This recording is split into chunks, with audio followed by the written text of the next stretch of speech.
एहसान फरामोश लोग हैं जो बाबा साहब का खाने के बाद भी बाबा साहब का अपमान करते हैं और बाबा साहब की बात नहीं करते। ये कबूतर नहीं नीले बाज हैं जो अपने पंजों में उड़ाकर तुम्हें लेके जाएंगे और एक दिन ये एहसास कराएंगे कि मानव मानव एक समान होता है और राजा रानी के पेट से पैदा नहीं होगा, वोट से पैदा होगा। हमारी लड़ाई मनुवाद से है, हमारी लड़ाई उनसे है जो लोग संविधान को यहाँ लागू नहीं करना चाहते। हमारी लड़ाई उनसे है जो हमारे रोजगार को खत्म करना चाहते हैं, स्वास्थ्य को खत्म करना चाहते हैं, शिक्षा को खत्म करना चाहते हैं। आप बताइए जिस देश में प्राइमरी के 90 हजार स्कूल बंद कर दिए जाते हैं, तो आप बताइए तो जब जिस समय नालंदा विश्वविद्यालय में आग लगी थी तो उस समय तो पुष्पमित्र सिंह ने लगाई थी, तो आज कौन लगा रहा है? ये देखने वाली बात है, सोचने वाली बात है, ये वास्तव में मंथन करने वाली बात है कि आपकी शिक्षा को खत्म कर दिया गया। आपकी जितनी भी सरकार, तो पढ़ के क्या करोगे आप लोग? आप तो सेवक है ना, आपके स्वास्थ्य को खत्म कर दिया गया, आपके रोजगार को खत्म कर दिया गया। जब किसी व्यक्ति के रोजगार को खत्म कर दिया जाता है तो उसका विकास बंद हो जाता है। वो कैसे बच्चों को पढ़ाएगा? आप तो सेवक है ना, सेवा करिए। हम लिख के क्या करोगे आप? सेवक जो थे वो 26 जनवरी 1950 से पहले थे, जब बाबा साहब ने 26 जनवरी 1950 को संविधान लागू कर दिया, सबको समान कर दिया।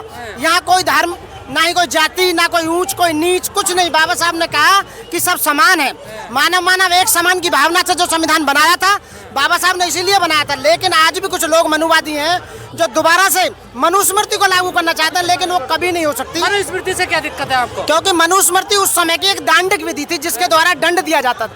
लॉर्ड मैकाले ने सन 1860 में आईपीसी लागू करके उस मनुस्मृति को खत्म कर दिया, लेकिन फिर भी इन लोगों को ये नहीं पता कि क्या होना चाहिए।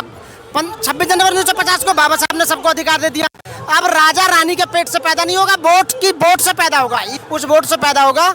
दूसरी बात, जो बाबा साहब ने कहा था कि शिक्षित बनो, संगठित रहो और संघर्ष करो, तो वो लोग हमारे कर रहे हैं, लेकिन हमारे लोगों को जानबूझकर टारगेट किया जा रहा है, परेशान किया जा रहा है। जैसे कि मैं फॉर एग्जांपल बताना चाहूंगा, आप लोगों पे फॉर एग्जांपल भारतीय संस्कृति पे हमला कर रहे हैं। देखिए मैं वो एक व्यवस्था बनी हुई है, उस व्यवस्था पे आप आघात पहुंचा रहे हैं। हम व्यवस्था पर आघात नहीं कर रहे, हम संविधान को लागू कराना चाहते हैं। हम जो हमारे अधिकार हैं उन अधिकारों को पाना चाहते हैं। बाबा साहब ने कहा था कि मैं इस कारवा को बड़ी मुश्किल से यहाँ लेके आया हूँ, आप इसे ऊपर न बढ़ा सको तो नीचे भी मत जाने देना। तो हमारे लोग आए दिन अपनी बलि देकर, अपनी शहादत देकर उस संविधान को बचाने की पूरी ताकत में लगे। को तोड़ रहे हैं आप। परंपरा कुछ नहीं है, आज की डेट में हम परंपराओं को मानते ही नहीं। परंपरा कुछ नहीं होती, हम बौद्धिस्ट आदमी हैं। बाबा साहब हमें 14 अक्टूबर 1956 को बाबा साहब रास्ता दे के गए थे, आपको बौद्ध में अपनी सारी जितनी प्रक्रियाएं हैं जीने से लेकर मरने तक की, वो सब बौद्ध में आपको करनी होंगी।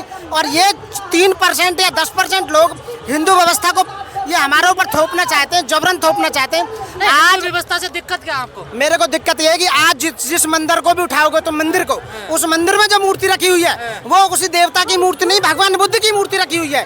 और आप देख लीजिए, ये प्रूव हो चुका है। यदि देश की खुदाई करवाओगे तो बौद्ध में जितने भी वो निकलेंगे कंकाल, जितने भी बौद्ध में हमारे इतिहास जो निकलेगा वो सारा बौद्ध में निकलेगा।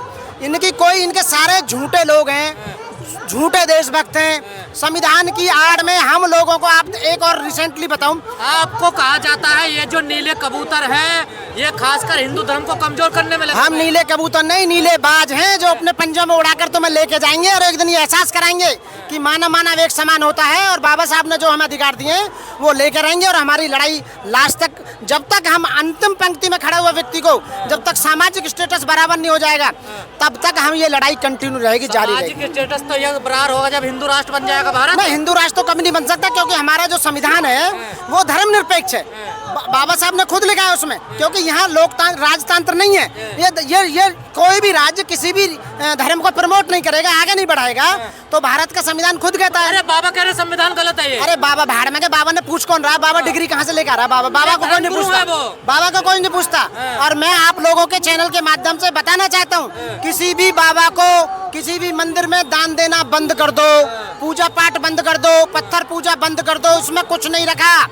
मैंने आज तक कभी भी, मैं आपको बताऊं, मेरे घर में 20-22 एडवोकेट हैं, आज तक किसी मूर्ति के सामने मैंने सर नहीं झुकाया। ये सर झुकाया है तो केवल बाबा साहब के सामने झुका है, भगवान बुद्ध के सामने झुका है।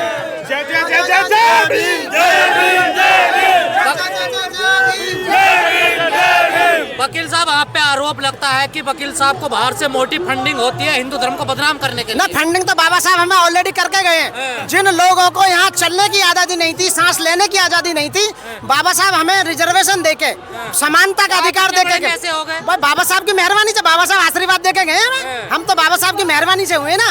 आज भी बाबा साहब का दिया हुआ खा रहे हैं, लेकिन कुछ एहसान फरामोश लोग हैं जो बाबा साहब का खाने के बाद भी बाबा साहब का अपमान करते हैं और बाबा साहब की बात नहीं करते।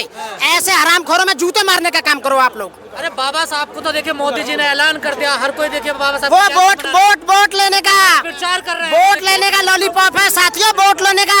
केवल वोट लेने के लिए 500 करोड़ रुपए बाबा साहब की मूर्तियों के रखरखाव के लिए, पार्कों को रखरखाव के लिए लिए जा रहे हैं।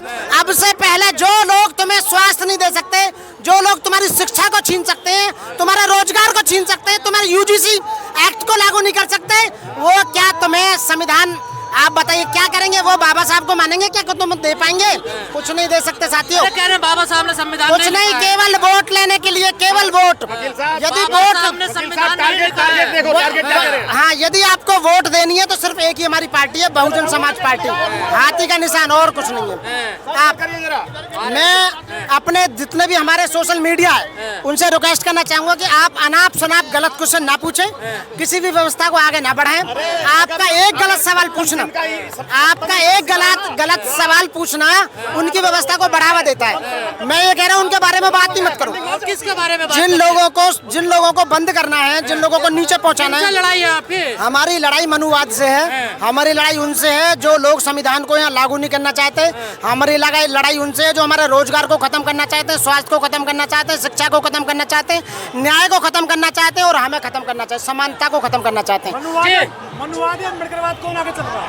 यहाँ दो विचारधारा, एक मनुवाद, एक अम्बेडकरवाद। अम्बेडकरवाद आगे चल रहा है। यदि अम्बेडकरवाद आगे नहीं चलता ना तो आज बीजेपी, RSS और हिंदू वाहिनी आज बाबा साहब का जन्मदिन नहीं मनाती।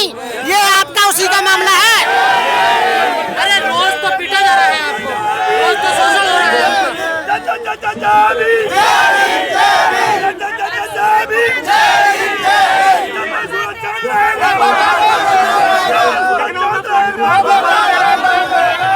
जितने भी यहाँ लोग आए हैं, तो शूद्र जो कौम है वो कौम मार्शल कौम है। वो सदियों से, कई हजार साल से दबा दिया आपको दफन कर दिया, आपको कुछ भी नहीं दिया, फिर भी आप सरवाइव कर रहे हैं। इसका मतलब है कि आप शेर हो, आप मार्शल कौम हो। आप वो कौम है जो 500 महाराणों ने 28,000 पेशवा काट दिए थे, आपको पता होगा। आप वो ताकतवर लोग हैं।